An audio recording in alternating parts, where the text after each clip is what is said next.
नमस्कार दोस्तों, स्वागत है आप सभी का टेड टॉक्स पे। मैं अपर्णा और आज हम लोग पढ़ने जा रहे हैं सीटेट 2022 में जो पेपर 1 आया था उसमें जो मैथ्स का सेक्शन है, मैथ्स के जो क्वेश्चन है उसे हम लोग सॉल्व करेंगे। तो आज की क्लास करने का जो है मेरा यही मकसद है कि वो लोग जो मैथ्स से डरते हैं, जो इतना डर है उन्हें कि वो मैथ्स पढ़ते ही नहीं बिल्कुल, इस कारण उनका सिलेक्शन रुक जाता है, तो आप लोग भी देखें कि कितने ईजी क्वेश्चन मैथ्स के आते हैं। और अगर आप लोग को याद हो कि जब मैंने मैथ्स पेडागोजी की क्लास ली थी उसमें पॉजिटिव और नेगेटिव टैग वर्ड पढ़ाया था, तो आपको एक जो मैथ्स सब्जेक्ट है उसका नेचर मैंने क्या बताया था कि बहुत सरल होता है, इजी होता है। तो आज की क्लास देखने के बाद आपको लगेगा कि वाकई में इजी है और बहुत ही इजी क्वेश्चन पूछे जाते हैं। तो आपका जो पेपर 1 है उससे रिलेटेड कुछ सारे टॉपिक हैं, जैसे सम संख्या, विषम संख्या, भाज्य अभाज्य संख्या, पूर्ण संख्याएं, ये डिविजिबिलिटी रूल्स हो गए, एलसीएम एचसीएफ हो गया, बेसिक से लेके फिर ट्रिक से मैंने पूरा पढ़ाया हुआ है। तो वो जो मैथ्स की प्लेलिस्ट है वो आप जाके मेरे चैनल पे चेक करिए, आपको मिल जाएगा। आपको बेसिक से लेके एडवांस लेवल तक पूरा पढ़ाया गया है। तो आपको कोई भी दिक्कत हो, कोई भी कंसेप्ट टॉपिक समझने में दिक्कत हो रही हो, तो आप वो प्लेलिस्ट जाके एक बार मेरे कहने पे चेक जरूर कर लीजिएगा, उससे आपको बहुत फायदा होगा। तो चलिए शुरू करते हैं आज की क्लास को। आज के सेशन का पहला क्वेश्चन है कि 19,995 प्राप्त करने के लिए 9,599, 5,995 और 9,995 के योग में से क्या घटाना होगा। मतलब कह रहा है कि इन तीन संख्याओं को हम जोड़ दें, फिर इनका जो जोड़ आए उसमें से हम क्या माइनस कर दें कि हमें ये मिल जाए। समझ गए आप लोग? अगर आप इसकी लैंग्वेज को समझ गए तो इक्वेशन भी बना सकते हैं। इक्वेशन में लिख देती हूँ। क्वेश्चन ये कह रहा है कि अगर 9,599, 5,995 और 9,995 को हम जोड़ दें, ठीक है, यही तो लिखा है। योग का मतलब क्या होगा कि जोड़ दें, और इसके बाद जो उसके जोड़ने पे आए उसमें से हम क्या घटा दें। मतलब तो मान लेते हैं कि x घटा देंगे हम, तो हमें क्या मिल जाएगा, 19,995 मिल जाएगा। ठीक है, अब आपको अगले उसमें क्या करना है, इन तीनों को जोड़ लेना है, x को उधर ले जाना है, इसको इधर ले आएंगे, माइनस का हो जाएगा। तो अगला स्टेप हम कर देते हैं, 9,599 प्लस 5,995 प्लस 9,995। अब ये इधर आएगा तो माइनस का हो जाएगा, 19,995। x बराबर के इधर आएगा तो प्लस हो जाएगा। अब आप जब इसको जोड़ लेंगे और इसमें से घटा लेंगे तो कितना आएगा, 5,594। तो x की वैल्यू कितनी आ गई, 5,594। यही आपका आंसर है। अब जोड़ तो सब लेंगे ना। अब अगला क्वेश्चन है कि कुसुम अपने मित्रों के साथ शाम को तब खेलने जाती है जब घड़ी की दोनों सुइयां 6 पर होती हैं। ठीक, इतना क्वेश्चन हमने पहले पढ़ लिया। तो कहा जा रहा है कि एक कोई लड़की है जो वो अपने दोस्तों के साथ तब खेलने जा रही है, शाम को खेलने जा रही है। कब? जब घड़ी की दोनों सुइयां किस पे हैं, 6 पे है। मतलब घंटे की सुई किस पे है, 6 पे, और जो मिनट की सुई है वो भी किस पे है, 6 पे। कुछ ऐसा बज रहा है। इस समय को 24 घंटे वाली घड़ी में क्या पढ़ेंगे। अब कहा जा रहा है कि ये जो घड़ी है ये 24 घंटे समय वाली है। मतलब क्या है कि इसमें जब दोपहर के 12 बज जाएंगे, ठीक है, तो उसके बाद जब 1 बजेगा तो उसको क्या पढ़ेंगे हम यहाँ पे, 1 बजेगा तो उसको क्या पढ़ेंगे, 13, 2 बजेगा तो उसको 14, फिर 3 बजेगा तो उसको 15, 4 को 16, 5 को 17, तो 6 को क्या पढ़ेंगे हम, 18 पढ़ेंगे। ठीक है, तो आपकी नजर तुरंत ऑप्शंस पे जानी चाहिए, और 18 किस में आ रहा है, चौथे में आ रहा है, तो यही सही हो गया। लेकिन इसको हम पूरा एक बार देख लेते हैं। कहा जा रहा है कि जब वो खेलने जा रही है तो घड़ी की दोनों सुइयां 6 पर हैं। मतलब जो घंटे की सुई वो भी 6 पे है और मिनट की सुई वो भी 6 है। मतलब कितना बज रहा है, मतलब 6:30 बज रहा है। मतलब ये जो 24 घंटे वाली घड़ी है उसके हिसाब से क्या बज रहा होगा, 18:30। आपका ऑप्शन नंबर 4 सही है। नेक्स्ट क्वेश्चन है कि निम्न में से कौन सी संख्या, अब आपको कई सारे ऑप्शन दे रखे हैं, कहा जा रहा है कि कौन सी संख्या 55,55,555 प्रदर्शित करती है। क्या पूछा जा रहा है कि कौन सी संख्या 55,55,555 प्रदर्शित करती है। अब कहां तक बात हो रही है, 55 लाख तक की बात हो रही है। ऐसे क्वेश्चन सॉल्व आप कैसे करोगे, सबसे पहले आप इधर लिख लो, इकाई से शुरुआत कर लो, इकाई, दहाई, सैकड़ा, हजार, फिर 10,000, लाख, और हो गया 10 लाख। यही तक की बात हो रही है। 55 लाख की बात हो रही है, मतलब यही तक की बात हो रही है। अब देखिए क्या लिखा है, 555 प्रदर्शित कर रही है, मतलब क्या लिखेंगे हम, 555। 100 आ गया, यानी इसका मतलब 100 होता है ना सैकड़े का, तो 100 आ गया, मतलब आप ऐसे लिख दोगे। अगला क्या है, 55,000। अब देखिए 1000 वाला यहां तक था, तो आप ऐसे लिख दोगे। और नेक्स्ट है 55 लाख, तो ये आपका हो गया 55,55,555। मतलब कौन सा ऑप्शन सही है, ऑप्शन नंबर 1। क्वेश्चन नंबर 4 है कि भिन्नो 3/15 और 7/12 का योग है।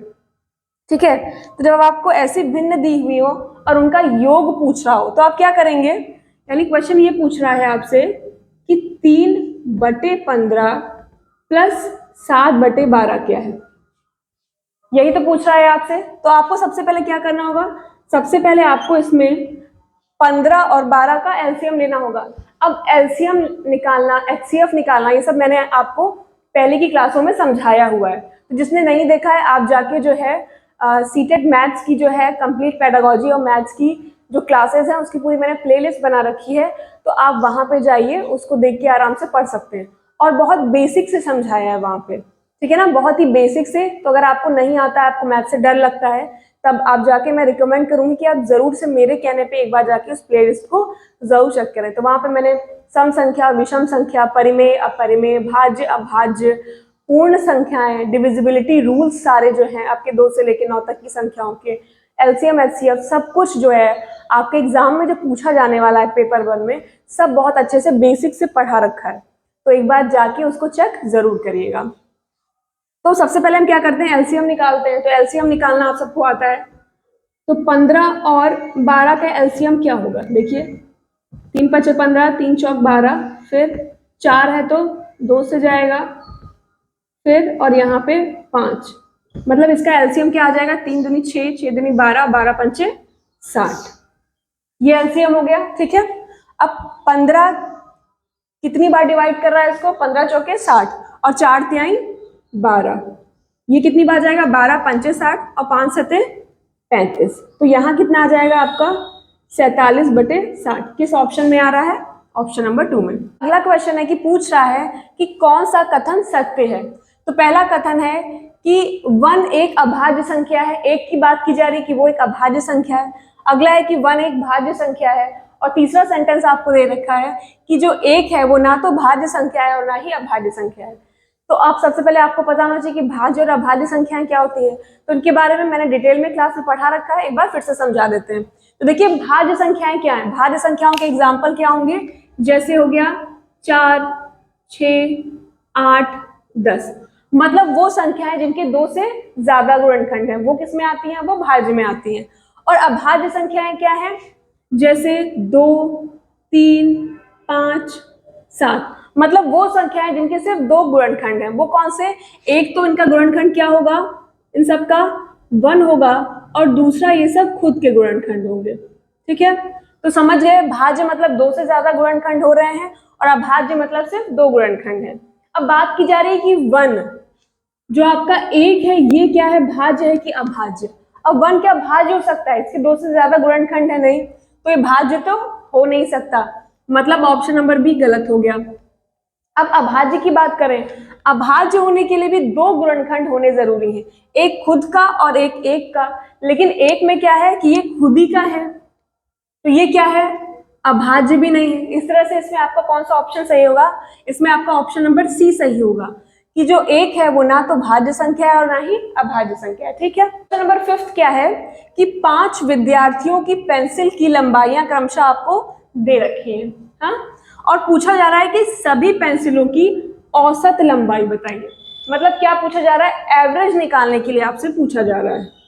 क्या पूछा जा रहा है, औसत यानी एवरेज। अब एवरेज का फॉर्मूला क्या होता है, इसका फॉर्मूला होता है कि कुल योग बटे कुल संख्या। अब ये क्या है, इसको हम समझा देते हैं आपको डिटेल में। तो कुल योग का मतलब है कि कितनी पेंसिलों की लंबाई दी हुई है, पेंसिलों की लंबाई क्या क्या दी हुई है उसको आप जोड़ लेंगे। मतलब आपको कुछ इस तरह लिखना होगा 15.5 प्लस 12 प्लस 11.8 प्लस 9.7 प्लस 7। ठीक, अगला है बटे कुल संख्या। कुल संख्या मतलब कितने पेंसिलों की लंबाई दी हुई थी, 5 पेंसिलों की लंबाई दी हुई थी। तो इन सबको जोड़कर आप किससे डिवाइड कर दोगे, 5 से डिवाइड कर दोगे। ठीक है, अब इसको जो जोड़ना था दशमलव का, ये मैंने समझाया हुआ है, एक बार फिर से आप लोग देख लें चाहे तो। इसको इस तरह लिखते हैं, देखिए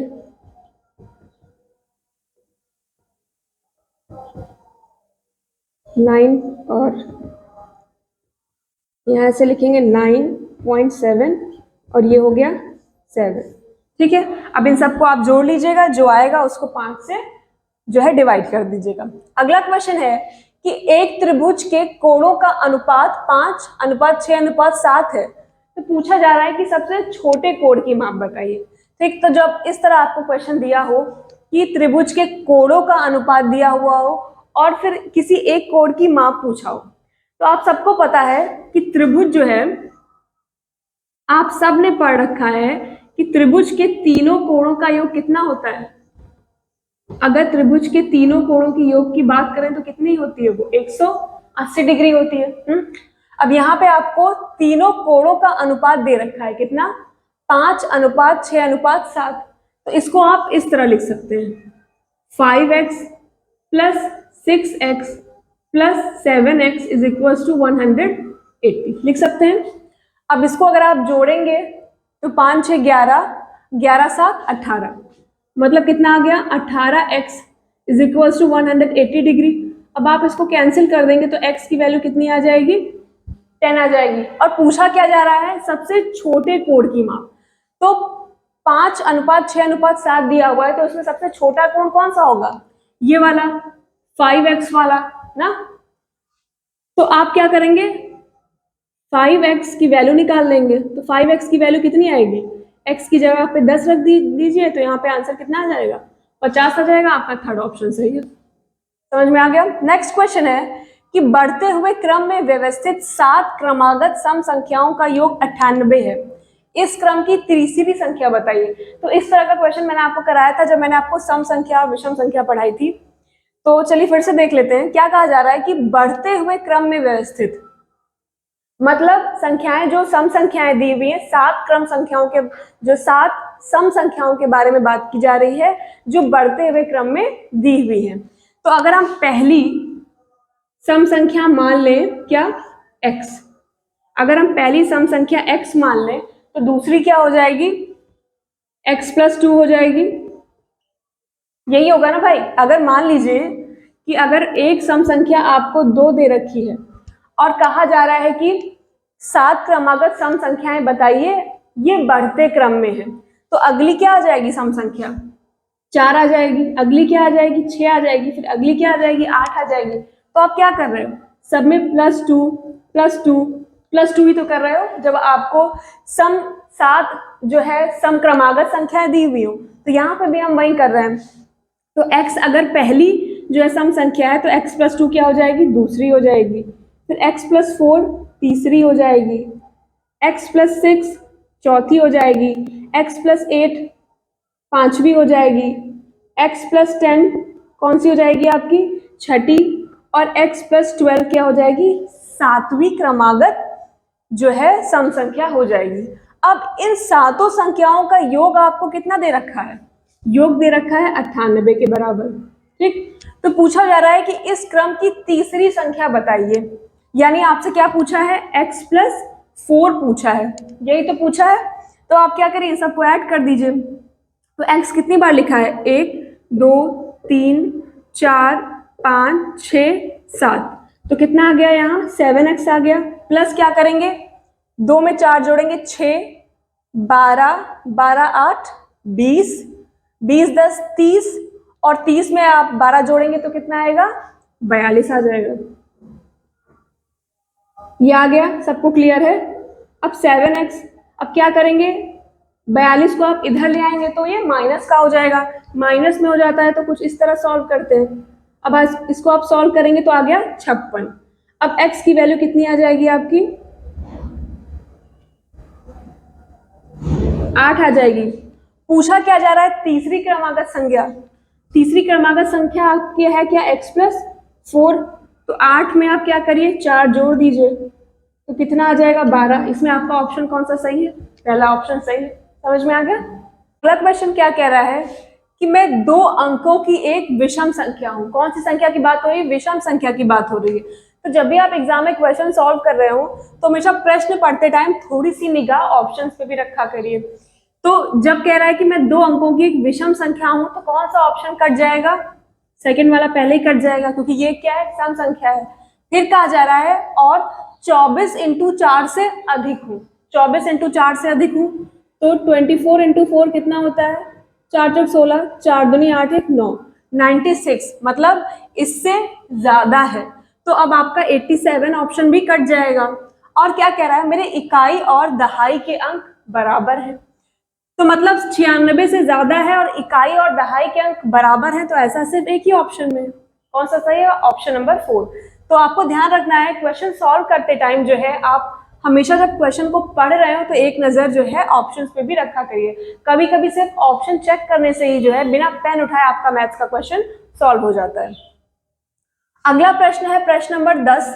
वो कह रहा है कि 2 संख्याएं दी हुई हैं और कहा जा रहा है कि इनका गुणनफल क्या होगा। तो ये क्वेश्चन मैंने आप लोगों को करवाया है जब मैं दशमलव संख्याओं का जो है गुणनफल बता रही थी, कैसे गुणा करना है। तो वहां पे मैंने क्वेश्चन बताया था। ये सब सवाल आपके आए हुए हैं 2022 का जो आपका एग्जाम हुआ था उसमें। तो देखिए एक बार फिर से देख लेते हैं क्या लिखा हुआ है कि 0.013 और 0.07 का जो है मल्टीप्लीकेशन पूछ रहे हैं। तो मैंने क्या बताया था कि जो भी संख्याएं दी हुई है उनका गुणा कर लीजिए। तो 13 सतह कितना होगा, 91 होगा। अब यहाँ पे कितनी संख्याओं के बाद दशमलव लगा हुआ है, 3। और यहाँ पे कितनी संख्याओं के बाद दशमलव लगा हुआ है, 2। तो आप क्या करेंगे, 3 और 2 को जोड़ दिया तो कितना आ गया, 5। अब आप यहाँ कितनी संख्याओं के बाद दशमलव लगाओगे, 5 संख्याओं के बाद। 2 संख्या दी हुई है तो आप इससे पहले क्या कर दोगे, 3 0 लगा दोगे। ठीक, सिंपल सा यही आपका सॉल्व करने का तरीका होता है। तो आपका ऑप्शन नंबर 1 सही है। क्वेश्चन नंबर 11 दिया हुआ है कि कोई संख्या दी हुई है और कहा जा रहा है कि इसमें आए जो 2 साथ हैं उनके स्थानीय मानों का अंतर बताओ। तो स्थानीय मान, प्लेस वैल्यू और फेस वैल्यू सब आप पढ़ चुके हैं पहले की क्लासेस में। तो आपको दिया हुआ है ये 2 7 6 8 7 5 और कहा जा रहा है कि 2 7 के स्थानीय मान, मतलब 7 एक बार यहाँ आया है और एक बार यहाँ आया है। अब पूछा जा रहा है इनकी जो प्लेस वैल्यू है उसमें जो डिफरेंस है वो बता दो। तो ये किस जगह पे लिखा हुआ है, देखिए मैंने आपको बताया था कि ये इकाई है, दहाई, सैकड़ा, हजार, 10,000 और ये लाख। तो अब जब ये इकाई की जगह पे लिखा है तो ये 1 होगा, दहाई 10, सैकड़ा 100 हो जाएगा, हजार, फिर 10,000। ठीक है, इस तरह आगे हो जाएगा। अब पहले 7 का आप स्थानीय मान निकालोगे तो कैसे आएगा, 7 लिख दोगे, किससे गुणा करोगे, किसकी जगह पे लिखा हुआ है, ये दहाई की जगह पे लिखा हुआ है तो किससे मल्टीप्लाई करोगे, 10 से, आ जाएगा 70। अब ये वाला 7 किसकी जगह पे लिखा हुआ है, 10,000 की जगह पे, तो यहाँ किससे मल्टीप्लाई करोगे, 10,000 से, तो कितना आ जाएगा आपका, 70,000। अब कहा जा रहा है कि इनके जो स्थानीय मान है, मतलब जो 70 और 70,000 है, इनका डिफरेंस बता दो कितना होगा। तो अगर आप 70,000 में 70 माइनस करोगे तो कितना आ जाएगा, यहाँ 0, यहाँ पे कैरी लोगे तो कितना बचेगा, 3, यहाँ पे 9, यहाँ पे 9, यहाँ पे 6। तो कौन सा ऑप्शन सही है आपका, इसमें सही है ऑप्शन नंबर 4। ठीक है, ये वाला आपका आंसर हो गया। आज के सेशन का हमारा लास्ट क्वेश्चन है क्वेश्चन नंबर 12, जो कह रहा है कि चतुर्भुज को पहचानिए। अब चतुर्भुज की कुछ प्रॉपर्टीज दे रखी है और कहा जा रहा है कि बताइए कौन सा चतुर्भुज है। तो ये कह रहा है कि पहली तो प्रॉपर्टी मेरी ये है कि मेरी 2 सममित रेखाएं, और दूसरा ये कि मेरे सभी कोण 90 डिग्री के। ठीक, तो देखिए सम चतुर्भुज और समांतर चतुर्भुज दोनों में क्या नहीं होता है, कोण 90 डिग्री के, सभी कोण 90 डिग्री के नहीं होते। तो सी और डी तो आपस में कैंसिल हो गया। अब क्या बचा, वर्ग और आयत। अब क्या कह रहा है कि मेरे सभी कोण 90 डिग्री हैं तो वर्ग और आयत में होगा पहला जो प्रॉपर्टी है वो ये है कि मेरी दो सममित रेखाएं हैं, तो इस हिसाब से आपका कौन सा सही है, ऑप्शन नंबर बी।